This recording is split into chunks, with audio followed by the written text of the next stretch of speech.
नमस्कार. आजच्या या विशेष विश्लेषणात तुमचं स्वागत आहे. आज आपण युगऋषी पंडित श्रीराम शर्मा आचार्यजी यांच्या एप्रिल 1970च्या अखंड ज्योती या मासिकातील अत्यंत सखोल अशा आध्यात्मिक, मानसिक आणि वैज्ञानिक ज्ञानाचं सार समजून घेणार आहोत.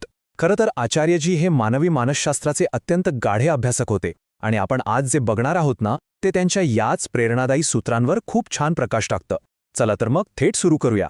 या संपूर्ण अंकामधील 23 हृदयस्पर्शी अध्याय आपण 4 मुख्य स्तंभांमध्ये विभागले आहेत. आपण सूक्ष्माचे विज्ञान, अध्यात्माचा भावनात्मक आधार, सदाचाराची शक्ती आणि शेवटी कर्मयोगाचा मार्ग अशा या सुंदर प्रवासातून जाणार आहोत.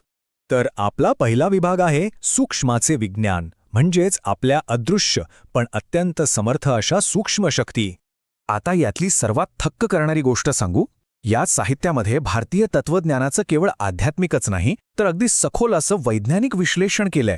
म्हणजे बघा, यात सूक्ष्म शरीराचं चक्क आण्विक विश्लेषण वाचायला मिळतं.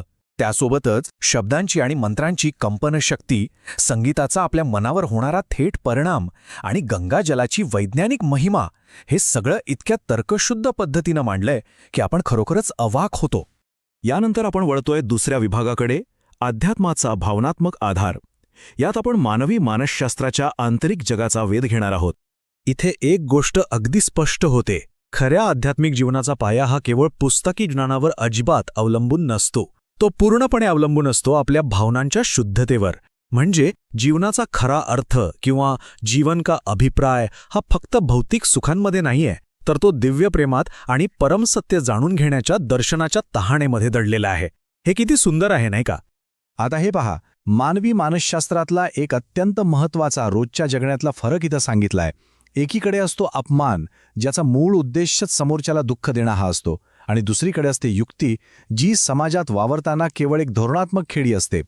जर आपण या दोन गोष्टींमधला फरक वेळीच ओळखायला शिकलो ना, तर आपण आपल्या मनाला विनाकारण दुःखी होण्यापासून नक्कीच वाचवू शकतो, अगदी 100%. याचबरोबर मानसिक क्लेशांवर मात करण्यासाठी एक अत्यंत व्यावहारिक आणि प्रभावी उपाय यात दिलाय. तो म्हणजे ईर्ष्या न करे, प्रेरणा ग्रहण करे. म्हणजेच मत्सर करू नका, तर त्यातून प्रेरणा घ्या. हा विचार मानवी मनाचा किती सखोल अभ्यास दर्शवतो पहा. जर आपण मत्सराचं रूपांतर विधायक प्रेरणेत केलं, तर खिन्नतेच्या पापातून आणि संतापातून आपली किती सहज सुटका होऊ शकते. आता वळूया तिसऱ्या विभागाकडे, सदाचाराची शक्ती. आपली आंतरिक शक्ती बाह्यकृतीत कशी रूपांतरित होते ते आपण यात पाहणार आहोत. आपण आतापर्यंत जे आंतरिक भावनिक नियंत्रण पाहिलं, ते प्रत्यक्ष जगात कसं दिसायला हवं.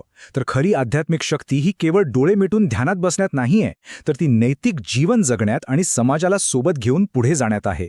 आओ हम आप दोनों जिये, म्हणजेच चला आपण दोघेही मिळून जगूया, हा विचार खरोखरच अत्यंत क्रांतिकारी आहे. सहजीवन आणि सदाचार हेच एका प्रगत समाजाचे खरे आधारस्तंभ असतात. या अनुक्रमणिकेतलं हे एक वाक्य पहा: मारने की बात बहुत हो चुकी, कुछ जिलाने की भी हो. म्हणजे मारण्याच्या गोष्टी खूप झाल्या, आता काही जगवण्याच्याही होऊ देत. त्या काळातील वैचारिक क्रांतीची गरज या एका वाक्यात अचूक टिपलीये. केवळ मोक्ष किंवा प्रलयाची चिंता करत बसण्यापेक्षा मानवतेला पुन्हा जिवंत करण्यासाठी आपल्याला सक्रिय प्रयत्नांची गरज आहे, असा हा एक अत्यंत सशक्त आणि सकारात्मक विचार आहे.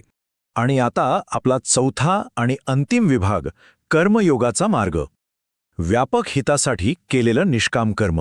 या सर्व उच्च विचारांना एका सूत्रात बांधणारा हा नियम पहा: परमार्थासाठी आत्मोन्नती आवश्यक. हे एक अगदी नैसर्गिक सत्य आहे. संपूर्ण मानवजातीची सेवा करण्याआधी स्वतःची उन्नती करणं खूप गरजेचं आहे.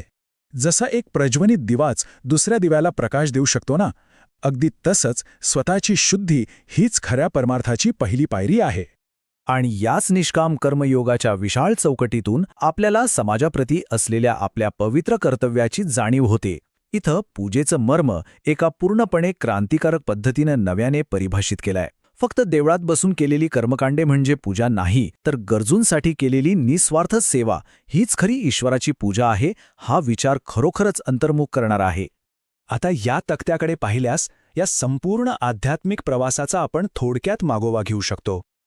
सूक्ष्माचे विज्ञान, आंतरिक जगावरील भावनिक नियंत्रण आणि सदाचाराची बाह्य शक्ती, हे सर्व घटक निष्काम कर्मयोगाच्या मार्गावर कसे एकत्र येतात हे यात अगदी स्पष्ट होतं.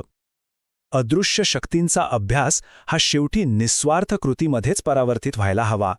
तर या विश्लेषणाचा समारोप करताना एप्रिल 1970च्या अखंड ज्योतीमधील हा कायमस्वरूपी संदेश आपण सर्वांनी लक्षात ठेवायला हवा. सूक्ष्म आध्यात्मिक मानसशास्त्राच्या आकलनातून आपल्याला प्रत्यक्ष निष्काम कर्म करण्याची प्रेरणा मिळायला हवी. आणि म्हणूनच जाता जाता एक अत्यंत महत्त्वाचा प्रश्न उभा राहतो. आत्मोन्नतीची ही ठिणगी आजच्या जगात खरोखरच मानवता आणि परमार्थाची मोठी मशाल पेटवू शकेल का, यावर आपण सर्वांनी चिंतन करणं आणि कृती करणं आवश्यक आहे. हे विश्लेषण ऐकल्याबद्दल तुमचे मनःपूर्वक धन्यवाद.